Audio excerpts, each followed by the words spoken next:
লক্ষ্যই হচ্ছে কৃষককে আত্মনির্ভরশীল হিসাবে গড়ে তোলা, কৃষককে সচ্ছল হিসাবে গড়ে তোলা। সেই জন্যই এই কৃষক কার্ড আমরা দিয়েছি। সকল উপস্থিতিবৃন্দ, এই যে পয়লা বৈশাখ আজকের এই অনুষ্ঠানটি কি, কেন পয়লা বৈশাখ কিভাবে আসলো, নিশ্চয়ই অনেকেরই আপনাদের ধারণা আছে। যদিও বর্তমানে এটি একটি সামাজিক অনুষ্ঠানে রূপ নিয়েছে, কিন্তু পয়লা বৈশাখটি আসলে আমাদের এই বাংলাদেশের কৃষকদের সাথে সম্পর্কিত। এই কৃষির ক্ষেত্রে হোক, ব্যবসা বাণিজ্যের ক্ষেত্রে হোক, কৃষকরা তাদের যে হিসাবের খাতা, এই খাতাটি নতুন করে খুলতেন, সেখান থেকে এই পয়লা বৈশাখটি এসছে, এই পয়লা বৈশাখের অনুষ্ঠানটি এসছে। এবং সে কারণেই, যেহেতু পয়লা বৈশাখের মূল বিষয়টি আমাদের কৃষক ভাইদের সাথে জড়িত, কৃষানী বোনদের সাথে জড়িত, সেই জন্যই আমরা কৃষক কার্ড প্রদানের যেই অনুষ্ঠান, আমাদের যে কমিটমেন্ট, যেই প্রতিশ্রুতি আমরা এই দেশের মানুষের সামনে দিয়েছিলাম, সেটির আমরা আজকে উদ্বোধন ঘোষণা করলাম, বা উদ্বোধন কার্য আমরা আজকে শুরু করলাম ইনশাআল্লাহ। প্রিয় ভাই বোনেরা, সকল উপস্থিতিবৃন্দ, আমন্ত্রিত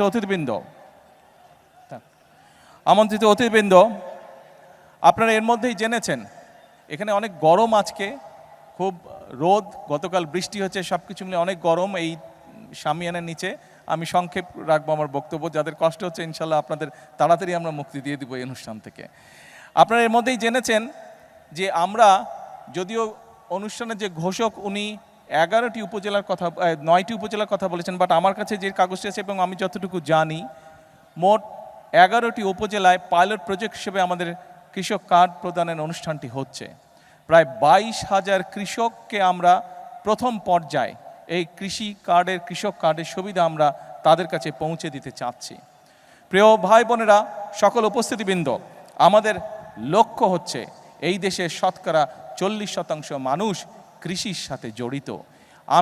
আপনি আজকে আমরা যেখানে অতিথি হিসাবে আমরা যারা এখানে উপস্থিত আছে, মাঠে যত মানুষ উপস্থিত আছেন, এই মঞ্চে যত মানুষ উপস্থিত আছেন, আমি হয়তো সরাসরিভাবে কৃষির সাথে সম্পর্কিত নই, কিন্তু আমাদের পরিবারের কেউ না কেউ আছে যেই মানুষটি কৃষির সাথে সম্পর্কিত, সরাসরিভাবে এখনও সম্পর্কিত, আমাদের আত্মীয় স্বজন, পরিবার পরিজনের। অর্থাৎ বাংলাদেশে আমরা যত মানুষ আছি, প্রত্যেকটি পরিবার, 4 কোটি পরিবার আছে, প্রত্যেকটি পরিবারের কেউ না কেউ কৃষির সাথে সম্পর্কিত। অর্থাৎ এই দেশের প্রধান পেশাই হচ্ছে কৃষি।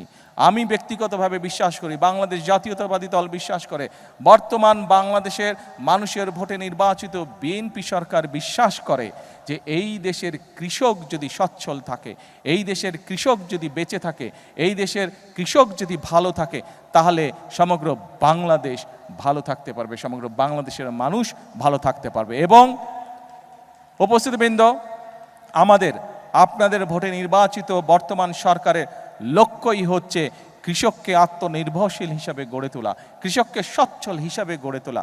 সেই জন্যই এই কৃষক কার্ড আমরা দিয়েছি।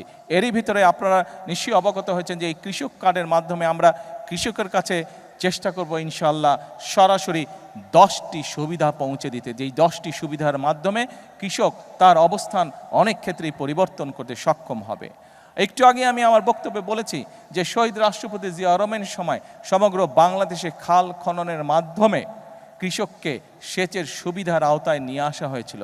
আপনারা নিশ্চয়ই খেয়াল করেছেন যে এই কথাটিও আমরা কিন্তু নির্বাচনের আগে বাংলাদেশের মানুষের কাছে বলেছিলাম, এবং নির্বাচন শেষ হবার পরে বাংলাদেশের মানুষের ভোটে আল্লাহর রহমতে বিএনপি সরকার গঠন করতে সক্ষম হওয়ার পরে আমরা সেই কমিটমেন্টও, আমাদের প্রতিশ্রুতির কাজ শুরু করেছি আমরা। অর্থাৎ সারা বাংলাদেশে আমরা খাল খনন কর্মসূচি শুরু করেছি, এবং এই খাল খনন কর্মসূচি আমাদের লক্ষ্য রয়েছে আমরা আগামী 5 বছর প্রায় 20,000 কিলোমিটার খাল ইনশাআল্লাহ খনন করব।